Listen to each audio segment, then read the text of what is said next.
तमाम कोशिशों के बावजूद तिलक जी कांग्रेस में एकजुट नहीं रख पाए। कांग्रेस हमारा एकमात्र राष्ट्रीय पक्ष था। उसके विभाजन से देश का स्वतंत्रता आंदोलन ठप पड़ सकता था। उस परीक्षा की घड़ी में भी तिलक जी ने बड़े धैर्य से काम लिया, अपने नए पक्ष की स्थापना की, अन्य राज्यों के नेताओं के साथ मेलजोल बढ़ाया और नए नए कार्यक्रमों के साथ आंदोलन गतिमान रखा। मैं अरविंद बाबू से निवेदन करूंगा कि वो आपसे 2 शब्द कहें। वंग भंग के बाद वहां के युवाओं में जैसे आग लगी है, ऐसा आंदोलन चल रहा है कि सरकार के पैरों तले जमीन खिसक गई है। दुर्भाग्य से जब जब हम बुजुर्ग नेताओं के पास मार्गदर्शन के लिए गए, उन्होंने हमारा तेजोभंग करने की कोशिश की। आखिर कब तक वे हमारे देश को कमाते रहेंगे? आज जरूरत है तो लोगों के मन में देश के प्रति स्वाभिमान जगाने की और राष्ट्र कार्य के लिए उन्हें प्रवृत्त करने की।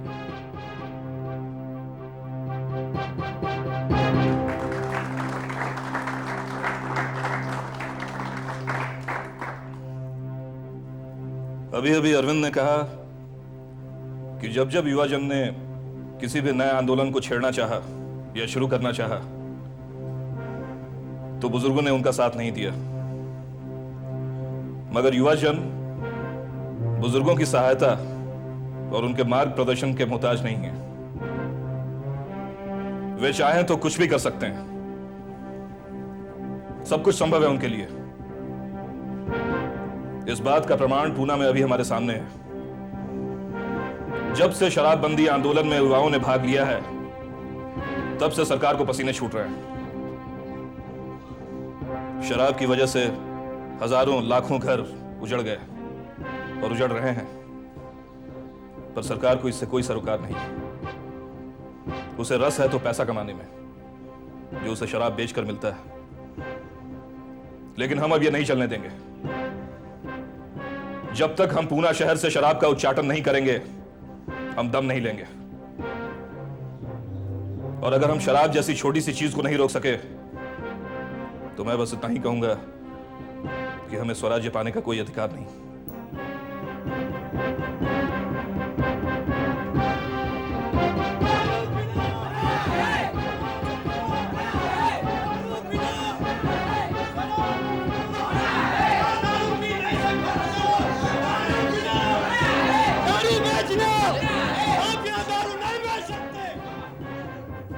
आप लोग जाइए यहां से, हम आपको शराब नहीं पीने देंगे। आज से यहां पर शराब नहीं बिकेगी। ये आप क्या कर रहे हैं? सुना नहीं तुमने? आज से इस बस्ती में शराब नहीं बिकेगी। इन लोगों से कहो अपने अपने घर जाएं। लेकिन इन लोग अपने घर चले जाएंगे तो मेरे धंधे का क्या होगा, मेरे परिवार का क्या होगा, मेरे संसार का क्या होगा? इतने सारे लोगों का संसार तबाह करके तुम अपने संसार की बात करते हो। कभी जाकर तुमने देखा है इनके परिवार की हालत? क्या तुम्हें मालूम है कि कैसे तुम्हारी शराब इन्हें धीरे धीरे खोखला कर रही है और कैसे हर दिन इनका घर बर्बाद हो रहा है? जिस वक्त ये लोग यहां पर बैठ करके शराब पीते हैं, उस वक्त इनकी माएं, बहनें और बेटियां हमारे पास आकर गिड़गिड़ाती हैं। कौन लेगा उनकी जिम्मेदारी? एक बात मेरी समझ में नहीं आती, ये राजनीतिक आंदोलन को छोड़कर तिलक जी अचानक शराबबंदी पर क्यों उतर आए? यही तो उनकी खासियत थी। शराबबंदी या समाज सुधार का आंदोलन तो था ही, साथ ही साथ वह एक राजनीतिक आंदोलन भी था। शराब से मिलने वाला पैसा सरकार खोना नहीं चाहती थी, इसीलिए सरकार शराबबंदी को राजनीतिक आंदोलन मानने लगी। कुछ ही दिनों में शराबबंदी को गैर कानूनी कर दिया गया। हाँ, मगर तिलक जी को रोकने की हर संभव कोशिश करने के बावजूद सरकार उन्हें रोक नहीं पाई। ऊना के म्युनिसिपल चुनाव में सारी की सारी 4 जगहों पर तिलक जी के उम्मीदवार विजयी हुए। उनके इस बढ़ते प्रभाव से सरकार चिंतित हो उठी। Tell me, is there anything that you can show me that will show me more substantially that he is sympathetic towards the people involved in the bombing? Sir, हमारे पास कोई सबूत तो नहीं है, पर कुछ अफवाहें जरूर हैं कि मिस्टर तिलक अंग्रेजी शासन के विरुद्ध उठने वाले किसी भी कदम को अनैतिक या अनुचित नहीं समझते। और अब मैं क्या कहूं सर, कुछ लोगों का ऐसा मानना भी है कि दिन और रात के तिलक में जमीन आसमान का फर्क है। सर, ऐसा मानने के लिए हमारे पास समुचित कारण भी हैं कि वर्तमान क्रांतिकारी दलों को मिस्टर तिलक प्रोत्साहित कर रहे हैं।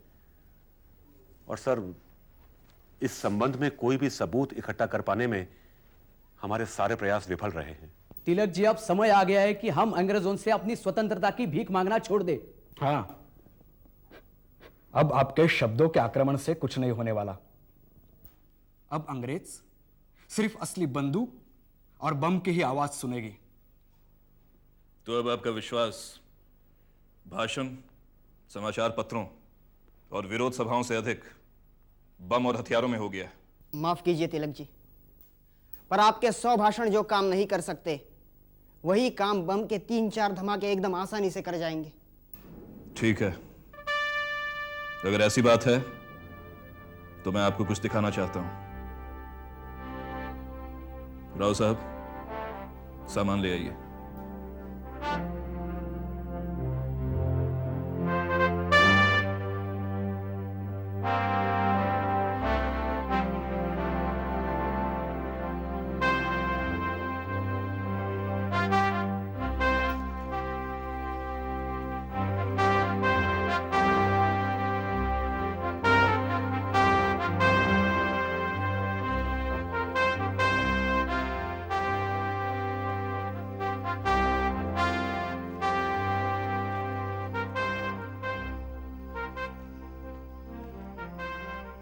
राव साहब, सामान दीजिए।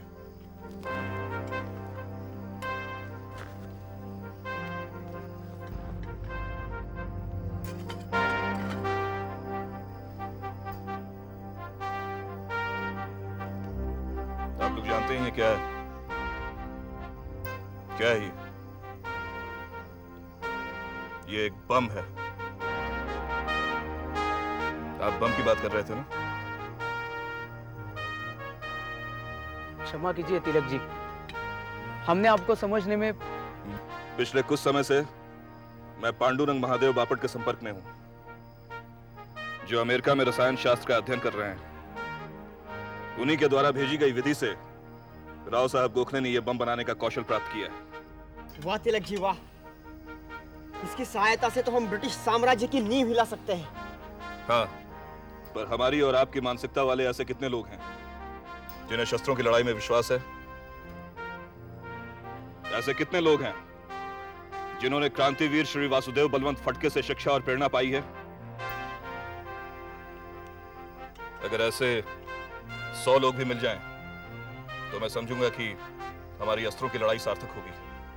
आप लोग 200-300 लोगों की संगठित शक्ति तैयार करें, तो मैं उसे अपना पूर्ण सहयोग दूंगा, क्योंकि पराधीनता के विरुद्ध संघर्ष में कोई भी कदम अनुचित नहीं। जैसे जैसे आजादी का आंदोलन बढ़ता गया, जनता का मन भाषणबाजी से ऊब चुका। उसे चाहिए था सिर्फ एक धमाका, और धमाका हो सकता है सिर्फ बम का।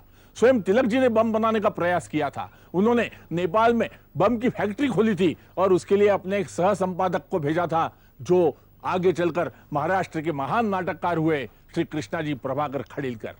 वह प्रयास असफल रहा। तब बम बनाने का दूसरा जरिया तिलक जी सोच रहे थे कि उनका परिचय एक ऐसे सच्चरित्र देशभक्त से हुआ जो बड़ौदा कॉलेज के प्राचार्य थे।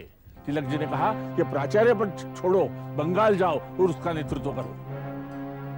प्राचार्य पद का इस्तीफा दिए बगैर यह व्यक्ति बड़ौदा से कलकत्ता पहुंचा, जो आगे चलकर अंतरराष्ट्रीय ख्याति का चिंता नायक, कवि और महर्षि माना गया, जिसका नाम है महर्षि अरविंद घोष। 1905 में बंगभंग आंदोलन हुआ और अंग्रेज सरकार पर सारे बंगालियों ने रोष प्रकट करना जाहिर किया। तब अरविंद ने अपने साथियों से कहा कि बम बनाना चाहिए। वीर सावरकर लंदन में बैरिस्ट्री सीखने गए हैं, उनके पास बम का फार्मूला हो सकता है, किसी को वहां भेजो। हेमचंद्र दास नामक युवक ने बिहार की अपनी इमारत बेच दी और उस पैसे से लंदन पहुंचा। वीर सावरकर ने हेमचंद्र दास और सेनापति बापट को पेरिस भेजा। वहां पर एना नामक एक रूसी महिला थी जिसके पास बम का प्रिस्क्रिप्शन था। वो बम का परीक्षण का पूरा सीख कर ये दोनों वापस लंदन आए और वहां से पहुंचे कलकत्ते। पहला बम तैयार किया गया। अरविंद के नेतृत्व में वह पहला बम जब बना तब उसका परीक्षण करना आवश्यक था।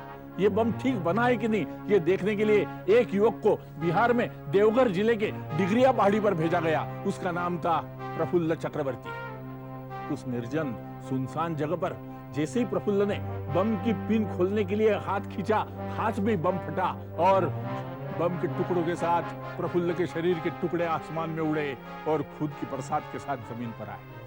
1908 की फरवरी में हिंदुस्तान में बना पहला बम डिगरिया पहाड़ी पर फूटा। दूसरा बम तैयार किया गया। उसका परीक्षण कहां करना चाहिए, इसके बारे में चर्चा चल रही थी कि 19 वर्षीय एक बच्चे ने सुझाया, मुश्किल से बने हुए इस बम का परीक्षण किसी जंगल में नदी किनारे करना, यानी बम मुफ्त में फोड़ना हुआ।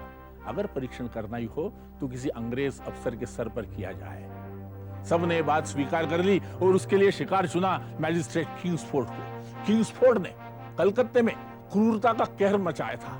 उसने रास्ते पर वंदे मातरम गाने वाले बच्चों पर इतनी लाठियां बरसाई थी कि सुशील सेन नाम का 13 वर्ष का एक बच्चा रास्ते में ही ढेर हो चुका था।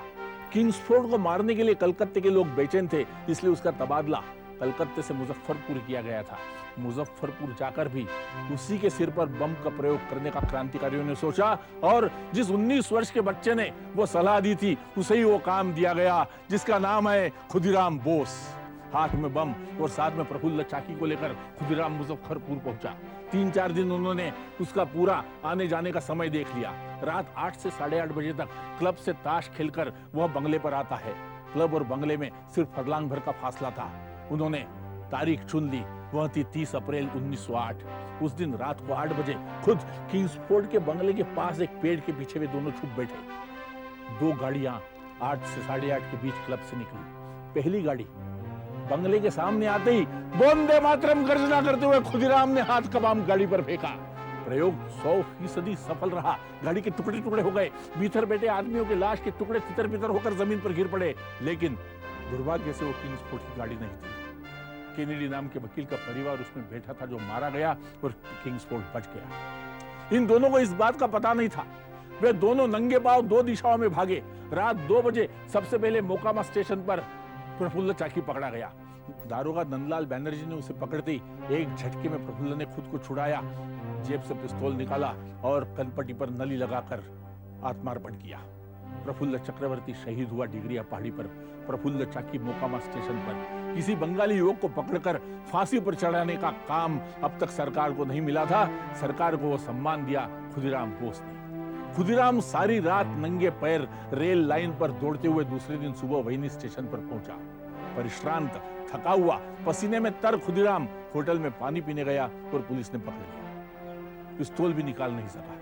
तब खुदीराम के चेहरे पर एक ऐसी मुस्कान फूट उठी जो फांसी पर चढ़ने तक कायम रही। फांसी पर चढ़ते वक्त खुदीराम के चेहरे पर जो हावभाव थे उसका वर्णन करते हुए उनके वकील उपेंद्रनाथ सेन लिखते हैं, गीता हाथ में लेकर फांसी की ओर जाते हुए खुदीराम मंद मंद मुस्कुरा रहे थे और ऐसे निर्भयता से चल रहे थे मानो वे फांसी पर चढ़ने नहीं जा रहे हैं, उनके साथ जो सिपाही है उन्हें फांसी पर लटकाने ले जा रहे हो। खुदीराम की उस मुस्कान पर किसी अनाम कवि ने एक ऐसी कविता लिखी जो आज भी हर बंगाली के मुख पर है। कौन कवि है ये भी किसी को पता नहीं। कविता के शब्द है, एकबार विदाय देमा घुरे आशी, हाशी हाशी पोरबो फाशी देख बे जगतबासी, एकबार विदाय देमा घुरे आशी। एक बार मां विदा करो, हंसते हंसते फांसी पर चढ़ूंगा और सब दुनिया देखती रहेगी।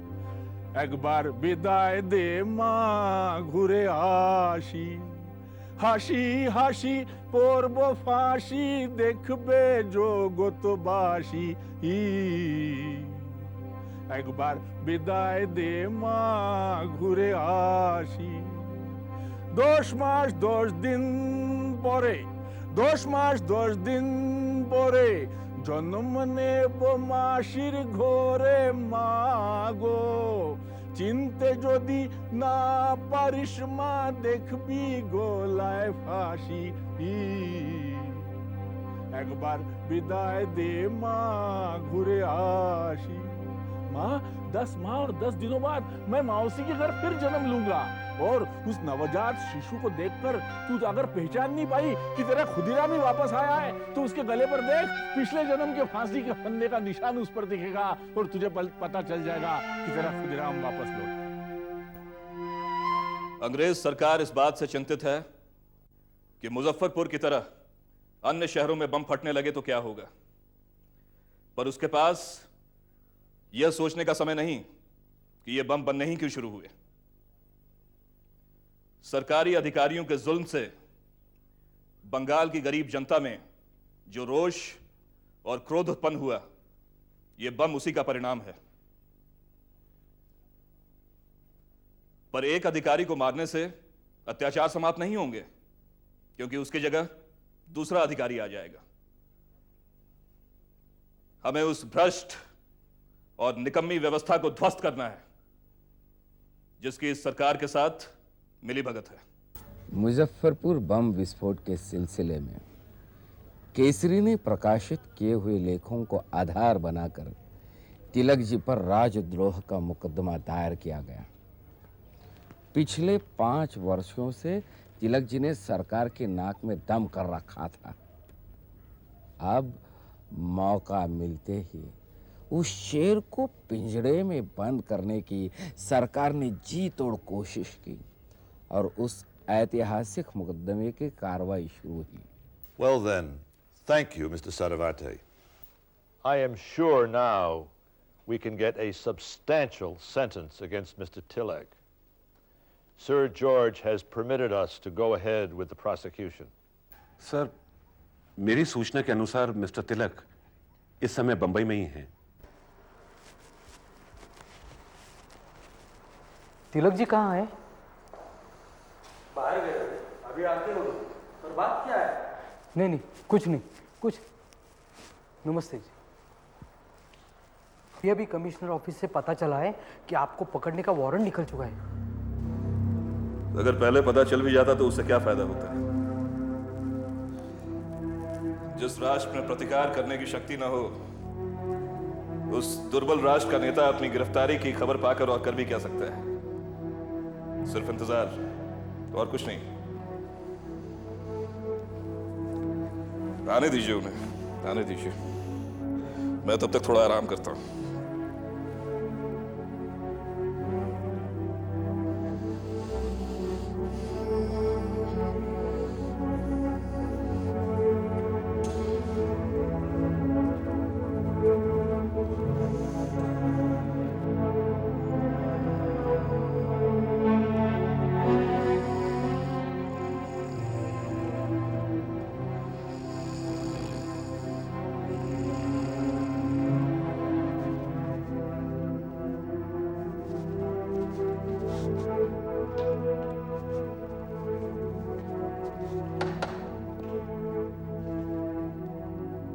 Mr. Bal Gangadhar Tilak, you are under arrest.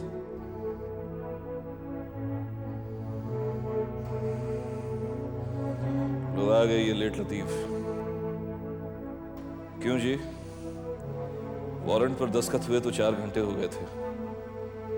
आपने यहाँ आने में इतनी देर क्यों लगा दी? आपको कैसे पता? वो सब छोड़िए। अगर आप पहले आते तो मैं अपने जमानत की अर्जियां भरवा सकता था, लेकिन नहीं। आप जानबूझकर कोर्ट का कामकाज खत्म होने के बाद आए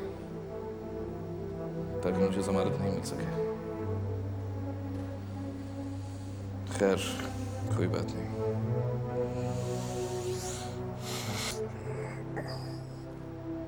चलिए।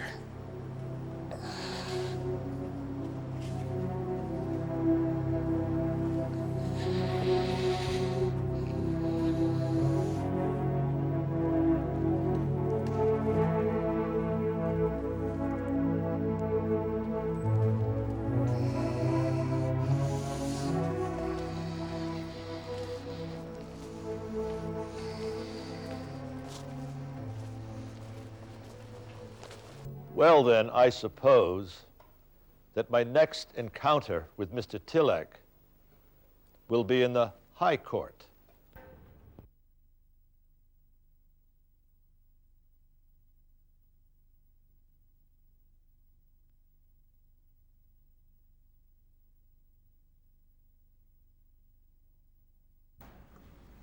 My lord, I appear for the prosecution, along with my learned friend, Barrister Inverarity and Barrister Binning.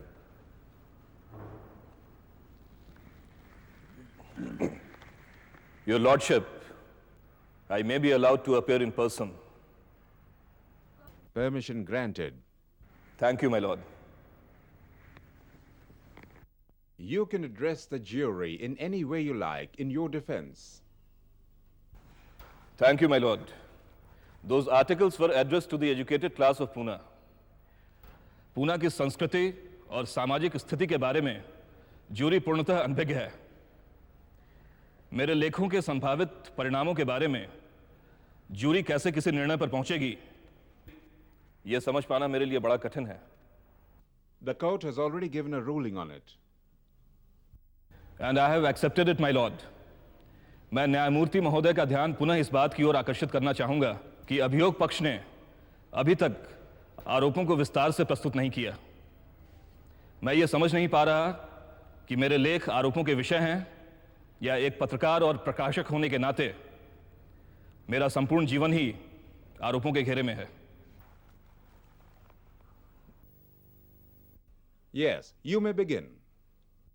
My lord, the accused is charged under section 124A of the Indian Penal Code with respect of two articles, namely, the country's misfortune and these solutions are not lasting, which appeared in the newspaper Kesari. This section, you see, gentlemen, allows full effect to the law of all civilized countries. It gives the press full liberty to say anything against any action of the government. But it does not allow them to use these comments as a vehicle to defame the government. In one article, the writer describes the Muzaffarpur outrage, which he ascribes to the perversity of the white official class. In his second article, he suggests that people in other countries have achieved their goals even by using bombs. To sum up, the writer has shown a bias against the government in his writings, even on previous occasions. I object, my lord. I don't think these articles can be used to demonstrate my alleged bias against the government. Under Section 13 of the Evidence Act, they are admissible. Then I will request the prosecution to point out those parts in the articles for which I am charged. My lord, for prosecution, the entire article is the evidence. Your lordship and the distinguished members of the jury, I have not come here to ask you for any grace. अपने लेखों के संभावित परिणामों का उत्तरदायित्व मैं पूर्ण रूप से स्वीकार करता हूं। ये लेख ना तो मैंने आवेश में आकर लिखे और ना ही पागलपन में। यह लेख मैंने जनहित में इस विश्वास के साथ लिखे कि यह मेरा कर्तव्य है और इस विचार के साथ कि मेरे समाज का भी यही मत है। मैं इस बात से अनभिज्ञ नहीं कि केसरी आजकल सरकार की आंखों में कांटा बनकर चुभ रहा है, पर मैं अपना न्याय पाने का न्यायोचित अधिकार कैसे छोड़ सकता हूं?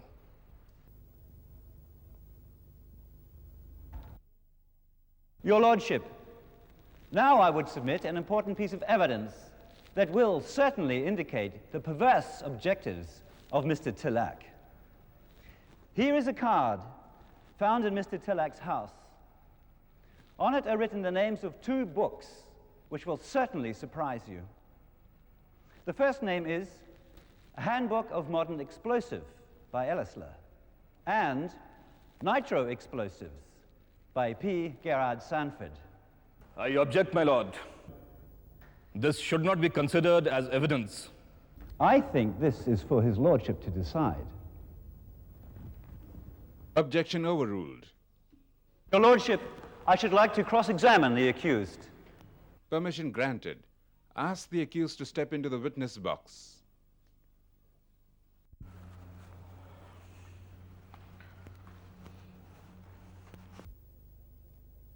Do you admit that the names of the books on this card are written by you?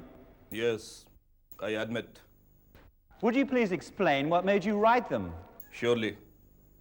जिस समय विस्फोटक पदार्थों के संबंध में नियम लागू हुआ, एक पत्रकार की हैसियत से उनकी आलोचना करना मेरा समयोचित कर्तव्य था,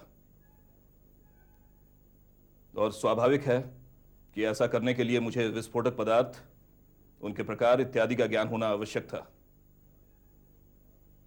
पोस्टकार्ड पर जिन 2 पुस्तकों का उल्लेख है, उन्हें मेरे निजी पुस्तकालय की एक सूची से लिया गया है, इस उद्देश्य से कि आवश्यकता पड़ने पर उन्हें मंगाया जा सके। That's all. Was that the only motive? That was the only motive. That's all, Your Lordship. 1908 के राजद्रोह के मुकदमे में तिलक जी अगर चाहते तो कानूनी दांव पेचों का सहारा लेकर मुकदमा लंबा खींच सकते थे, लेकिन उन्होंने वैसा नहीं किया, क्योंकि वे जानते थे कि यह मुकदमा महज एक सामान्य मुकदमा नहीं है, यह उस एक प्रचंड और विराट आंदोलन का सूत्रपात है जो सारी दुनिया को यह सिद्ध कर देगा कि स्वतंत्रता की पुकार हिंदुस्तान की अंतरात्मा की पुकार है। My lord, why should you feel that my intention is to raise a rebellion and create a feeling of hatred? इस प्रश्न के 3 पहलू हैं, my lord, 3 पहलू। मेरे लेख इस प्रश्न का पहला पहलू है। जिस समाज से यह संबंधित है, उसकी वस्तु स्थिति इसका दूसरा पहलू, और जिस समय यह लेख लिखा गया था, इसका तीसरा पहलू। हम इन तीनों में से किसी भी एक की उपेक्षा नहीं कर सकते। मैं आदरणीय ज्यूरी से यह जानना चाहूंगा कि क्या किसी भी निष्कर्ष पर पहुंचने से पहले उन्हें इन परिस्थितियों की जरा सी भी जानकारी है? जिस समय खुदीराम बोस को फांसी की सजा सुनाई जाती है, उस समय उस विषय पर लिखना मेरे लिए स्वाभाविक है, समय और स्थिति उत्तेजना की हो या शांतिपूर्ण। समाज में अगर असंतोष है तो यह समाचार पत्रों का कर्तव्य है कि वो सरकार का ध्यान असंतोष के कारणों की तरफ आकर्षित करे। It's a hard duty. It's a thankless duty. And sometimes a risky one. But it has to be done. जनहित के लिए समाचार पत्रों को यह सब करना ही चाहिए, परिस्थितियां चाहे जैसी भी हों। प्रश्न यह है कि अगर कोई दमनकारी नियम पारित होता है, तो क्या सर्वसामान्य को उसके बारे में अपने विचार व्यक्त करने का अधिकार है या नहीं? Now I shall refer to the card called Exhibit K. I shall be much surprised if the card is not sent home for the inspection of Lord Morley. The history of the card was clear from the cross-examination. क्या आपने मेरे सिंगड़ वाले घर की भी तलाशी ली थी? Yes. At Singad? Yes. और मेरे पूना के घर के लिए अलग वारंट था? No, it was the same one. उस वारंट पर सिंगड़ का उल्लेख था? Yes, by the district magistrate. Presidency magistrate did not mention it. But the district magistrate did. The question is, was Sihagarh mentioned in the warrant? Not to my recollection. Then who added it? The district magistrate of Pune. ये card आपको कहाँ मिला? Library में. Library में कहाँ? Drawer में. क्या दराज में यही एक कागज था? जी नहीं, और भी कई कागज थे। क्या ये सबसे नीचे था? जी नहीं। क्या ये सबसे ऊपर था? जी नहीं। तो फिर कहाँ था? It was somewhere in the middle. अच्छा, जिस दराज से आपने ये कार्ड निकाला, क्या उस दराज में ताला लगा हुआ था? जी नहीं, खुला ही था। Your Lordship, the fact that the drawer was unlocked and the card was mixed up with several other papers proves the fact that the card was not of a secret nature. It was purely there for my reference work. The court is adjourned for today.